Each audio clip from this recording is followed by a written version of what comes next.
Bonjour à tous. Bon, comme d'habitude, restez authentique. Alors, on va essayer d'être rapide, hein, comme d'habitude. Avant de commencer, par contre, je vais faire une petite pub pour l'œil de l'élite. C'est une chaîne YouTube qui fait quelques vidéos sur Papacito. Donc, si ça vous intéresse, hein, n'hésitez pas à aller visiter sa chaîne, hein.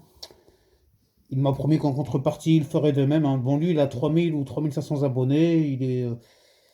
Il a plus d'audience que moi. Donc, allez-y, allez voir, hein.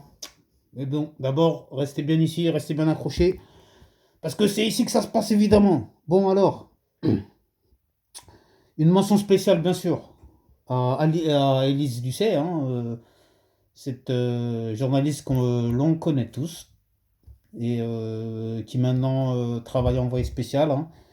Donc après avoir vu son reportage sur Nicolas Hulot, ça m'a tout de suite fait tilter, surtout que ça fait scandale, etc. Donc quoi qu'il arrive, on est obligé de dire qu'elle fait un travail, vraiment un très bon travail. Donc moi, qu'elle soit de gauche, qu'elle soit de droite, qu'elle soit d'extrême droite, j'en ai rien à fiche. Tout ce que je sais, c'est qu'elle fait du bon travail, cette bonne femme, et heureusement qu'elle est là, hein. Bon bref, c'était une petite parenthèse. On va pas s'arrêter sur 50 ans.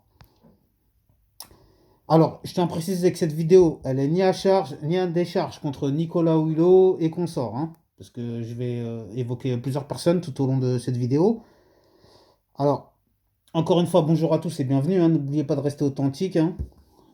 Sur Ngazi TV. N'oubliez pas, s'il vous plaît, de vous abonner, c'est très important. De liker aussi, c'est très important. Bon, les haters, je les rageux, je savais, vous allez disliker, hein, ça me passe par-dessus la tête. Et ceux qui veulent commenter, n'hésitez pas à commenter également. Alors, merci à tous, hein, d'être là de plus en plus nombreux, hein, à suivre cette chaîne, hein, en pleine expansion, hein, malgré les efforts des haters et des rageux, hein, qui veulent évidemment me voir échouer. Mais bon, c'est pas grave, qui aime bien châtie bien, on va dire. D'ailleurs, avant que j'oublie, encore une fois, abonnez, likez, s'il vous plaît, merci. Ouais, je suis en train de lire ce que j'ai écrit, hein. Désolé si je me répète. Et donc, maintenant, au sommaire aujourd'hui. Alors, Nicolas Hulot, les multiples accusations d'agression sexuelle dont il fait l'objet. Alors, je vais essayer de peser mes mots, hein, et employer le conditionnel afin d'éviter toute remontrance de la part des parties concernées, hein. Vous connaissez la chanson. C'est un sujet délicat et sensible, car il y a la présomption d'innocence. Mais on va faire avec. Alors, le déroulement, hein. Comme d'habitude, je résume la situation. Ensuite, je vous donne mon point de vue personnel. Ok? Vous connaissez le principe. Surtout les habitués. Donc, c'est comme ça que ça va se passer. Donc, je tiens à vous signaler qu'à la fin de cette vidéo, je vous donnerai un moyen d'éviter au maximum. Je dis pas que c'est un moyen infaillible, hein, mais un moyen d'éviter au maximum les prédateurs. Bon, résumons maintenant. Alors, le cas Nicolas Hulot, suite au reportage d'envoyé spécial, se retrouve accusé d'agression sexuelle sur, de la part de 4 plaignantes.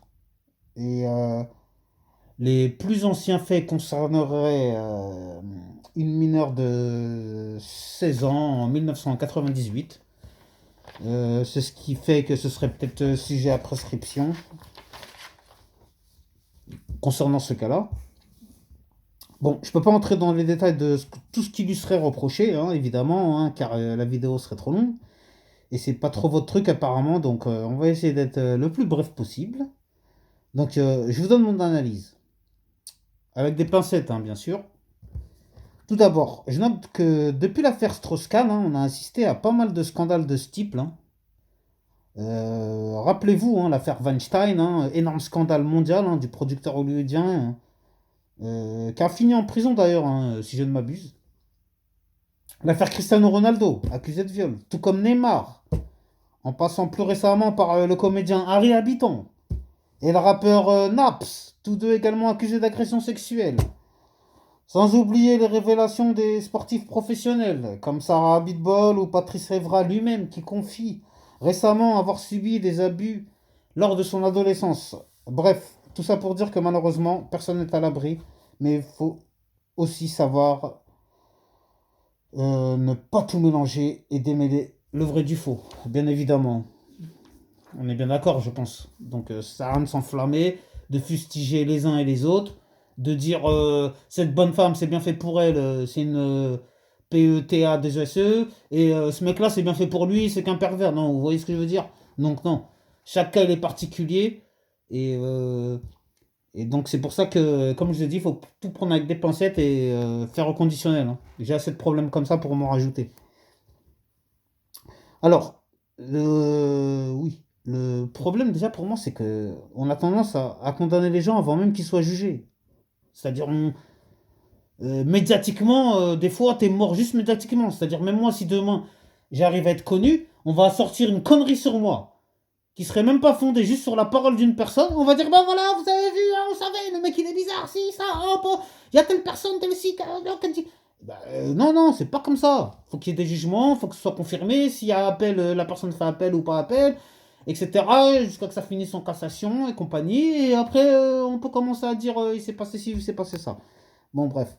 Même si chacun peut avoir sa propre idée avant même que les gens soient jugés, parce que voilà, c'est comme ça, c'est humain. Ça, on ne peut pas l'empêcher. Donc, comme je vous disais, on a tendance à condamner les gens avant même qu'ils soient jugés, alors que parfois, les accusés présumés sont juste diffamés, hein. Comme ça a été le cas dans l'affaire Neymar, par exemple, qui heureusement, il possédait des audios de son accusatrice afin de se disculper. Ouh! Et sinon, il finissait en prison direct, comme Mendy, comme je sais pas qui, hein, le Neymar, là. Tout Neymar qu'il est, heureusement pour lui qu'il avait les audios pour se protéger. C'est pour ça que je vous dis, ça va très très vite. Que ce soit les hommes, que ce soit les femmes, il faut faire très très très attention à ce que vous faites. Parce qu'après, regardez les scandales où ça nous mène. Alors, blague à part, ou même pas blague à part, hein, parce que je suis sérieux dans ce que je vous dis. Revenons à nos moutons. Concernant Nicolas Hulot. Lui, il est dans une sacrée merde, hein, pour pas dire dans la sauce, hein, en employant les termes à la mode actuelle. Donc apparemment, je regrette le fait que ces femmes ne soient pas exprimées plus tôt à ce sujet. Et ça me fait toujours, moi, sourire, hein, un petit peu entre guillemets, d'entendre tout le monde. Tout le monde savait qu'il était comme ça. Mais on a tous préféré fermer les yeux, évidemment. On savait tous que c'était comment on appelle ça, là? Un gros relou, hein? Un gros relou, comme elle a dit. Maintenant, je comprends mieux Marlène Schiappa quand elle disait oui, je vais créer la brigade des relous. Elle devait penser à Nicolas Hulot. Ouais, t'es un gros relou, toi. Tout le monde m'a dit que t'étais un gros relou. Tiens, je vais faire une loi, tiens. Bah, il y a des gros relous. Non, mais vous voyez dans quoi on baigne, s'il vous plaît. Vous voyez le niveau. Putain, mais vous voyez le niveau. Oh là là, comme d'habitude, ça va choquer que moi, tout ça. Ça va choquer que moi. Vous allez me prendre pour. Bon, c'est pas grave. Ça reste mon point de vue, hein, c'est le but de mon émission. Mais quand même, franchement, c'est déplorable. Ah, bon, quoi qu'il a. Justement, la Marlène Schiappa qui maintenant vient dans les médias pour dire non, non, c'est inadmissible, je sais pas quoi, faut protéger les victimes, non, non. Alors qu'en 2018, elle a pas étouffé l'affaire, mais presque la poussière, elle a été vite fait mise sous le tapis. Après, moi, je m'en fiche, mais voilà, ça me fait rire, les retournements de veste, les girouettes. Oh là là là là, c'est pas possible. Bon, bref. Quoi qu'il arrive, j'espère que le cas Hulot, il servira d'exemple pour toutes les femmes de ce pays. Je m'explique. Soyez conscientes, mesdames, que si on vous propose de coucher en espérant une promotion professionnelle, quelle qu'elle soit, pour moi, ce n'est pas un viol, mais de la prostitution déguisée. Donc, s'il vous plaît, ne mangez pas de ce pain-là. Parce qu'après, ce sera votre parole contre la sienne. Et ils diront, bon, bah voilà, ah non, c'est elle. Elle était tellement attirée par mon charisme, par ma célébrité, que elle a craqué. Et puis, vous voyez, bah voilà, un footballeur, un rappeur, un homme politique ou qui que ce soit voilà, du show business, quand ça va mal tourner, qu'est-ce qu'il va dire? Bah, c'était une groupie, c'était une fan, voilà. Comme c'est passé encore un exemple que je vais citer, le rappeur Naps, que beaucoup d'entre vous doivent connaître normalement. Regardez sur internet, hein, Naps, bon, il les connaît, bon, bref, c'est un rappeur. Il a eu le malheur d'aller en boîte de nuit, de ramener une fille à l'hôtel. Le lendemain, la fille est partie au commissariat, je me suis fait violer. Ah, mais vous voyez ce que je veux dire? Donc, après, qu'est-ce que je veux dire?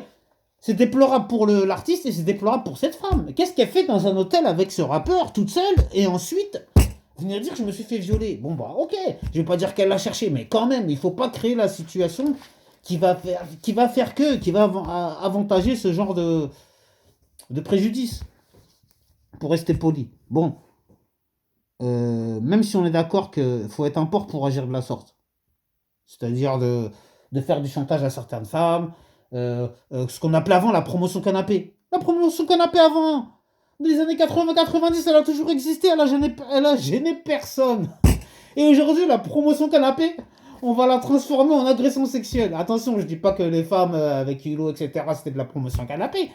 Mais cette histoire de prononciation canapé, tout le monde l'a connu. Oui, tu couches avec le responsable, t'inquiète pas, tu vas vite évoluer et machin.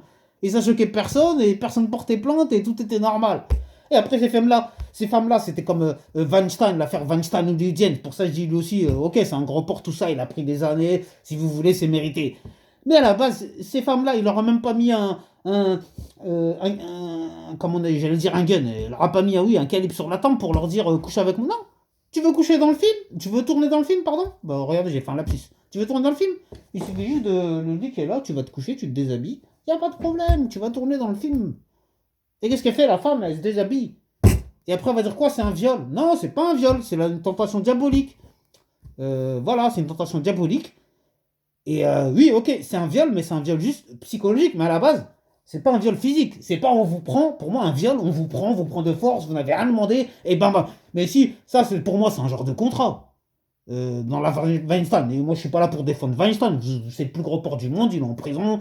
C'est pas mon problème. J'ai pas envie de dire bien fait parce que je souhaite ça à personne de finir en prison. Mais voilà. Mais faut savoir remettre bien la part des choses, et arrêter de tout mélanger, de dire n'importe quoi. Donc, comme je t'ai dit, je suis pas là pour être là à charge ou à décharge. Et c'est pour ça qu'il faut mesurer tous nos propos, moi le premier. Donc maintenant, j'espère que vous n'allez pas tous m'envoyer des messages, je suis choqué, ce que tu as dit, ce que tu n'as pas dit. Je sais pas, on est là pour s'exprimer, pour être authentique. Après, je pense que dans la loi, j'ai rien dit de répréhensible, moi. Et je fais juste m'exprimer, voilà, sans filtre. Désolé, mais c'est comme ça, c'est mieux.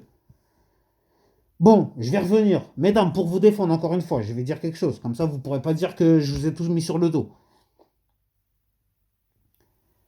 Même si on en est d'accord, je répète, qu'il faut être un porc pour agir de la sorte, c'est-à-dire faire du chantage aux femmes pour abuser d'elles sexuellement en leur promettant une promotion quelconque, hein, que ce soit dans le show business ou professionnel, etc. Mais mesdames, ayez de la dignité et refusez ce genre de proposition. N'hésitez pas à gifler une personne incorrecte à votre égard. N'hésitez pas. À l'ancienne, comment on faisait? Un mec, il est impoli, bam, bam. Vous inquiétez pas, vous mettez une gifle, le mec, il va pas porter plainte, hein, il va tellement avoir honte. Et d'ailleurs, ça va le faire réfléchir, il va dire la prochaine fois, ouh là là, non, non, non, j'hésiterai deux fois avant de. C'est des fois, désolé, il y a des mecs, peut-être, ils sont mal éduqués, ils savent pas c'est quoi l'éducation, vous venez, vous mettez une gifle dans ça. N'ayez pas peur, hein. Et vous vous dites, s'il n'y a pas de problème, si t'es pas content, je t'envoie mon mari. Ou si t'es pas content, je t'envoie mon frère, hein. Même si c'est pas vrai, bah vas-y, les gens, il faut leur parler comme ça va faire descendre sur terre. Ou appelez-moi, j'irai m'occuper d'eux. Je plaisante, bien sûr, mais bon, voilà, façon de parler. Ah, ah, ah, ah. Bon, bref, oui. Donc, vous laissez pas faire, hein. Vous perdrez peut-être un emploi, mais vous gagnerez énormément en termes d'amour-propre et d'estime de soi. Voilà, on est d'accord. Donc maintenant, on arrive vers la fin, hein. Je vais maintenant vous donner un conseil, hein, très important. Appliquez-le le plus souvent possible, s'il vous plaît, pour éviter les prédateurs sexuels. C'est une technique simple, pardon, mais parfois compliquée à réaliser. Moi, je me sens concerné. Je pense que vous pouvez vous sentir concerné parce qu'il y a beaucoup de gens qui ont subi des abus sexuels eux-mêmes ou dans leur entourage proche, comme une majorité de Français. C'est pour ça que ça concerne tout le monde en fait. Donc le but de cette technique, je vous la donne la technique, hein, elle est tout simplement d'éviter de se retrouver seul avec un homme, surtout lorsqu'il s'agit d'un supérieur hiérarchique ou autre. Même si je sais que c'est compliqué à appliquer, hein, même dans le sport, etc. Par exemple, vous avez un entraîneur de tennis, il y a votre fille, elle a 15 ans, voilà, vous pouvez pas être dans le vestiaire tous les jours, mais rien que ça, voilà, faut essayer d'éviter, de surveiller, de mettre des bâtons dans les roues, parce que tous ces prédateurs, c'est lorsqu'ils sont seuls avec leur proie qu'ils agissent. Donc c'est pour ça que je vous dis, il faut essayer d'éviter un maximum et protéger, hein, oui. Parce que si une femme ne se met pas en situation embarrassante potentielle, elle évite de se faire une agression sexuelle potentielle. Donc, moi, j'en veux pour preuve les témoignages des personnes voilà, qui ont subi des abus sexuels et qui se sont retrouvées seules avec leur bourreau, hein, lorsque ces derniers voulaient passer à l'acte. Vous voyez. Donc, bon, j'espère m'être bien exprimé. Je vous remercie encore, hein. Je dois malheureusement m'arrêter. Vous demander de liker, abonner, de rester authentique. J'espère n'avoir choqué personne et ne pas avoir enfreint la loi, c'est très important. Parce que cette chaîne, voilà, j'ai envie qu'elle perdure, j'ai envie qu'elle monte. Je compte sur vous. Abonnez-vous. C'est la seule chose qui manque hein, concernant les vues, etc. Je suis très content de vous, je suis très content de moi. Allez, à bientôt. Restez authentiques, prenez soin de vos proches, surtout. Et essayez de vivre l'instant présent, c'est très important. À bientôt. Restez authentiques. Que Dieu veille sur vous.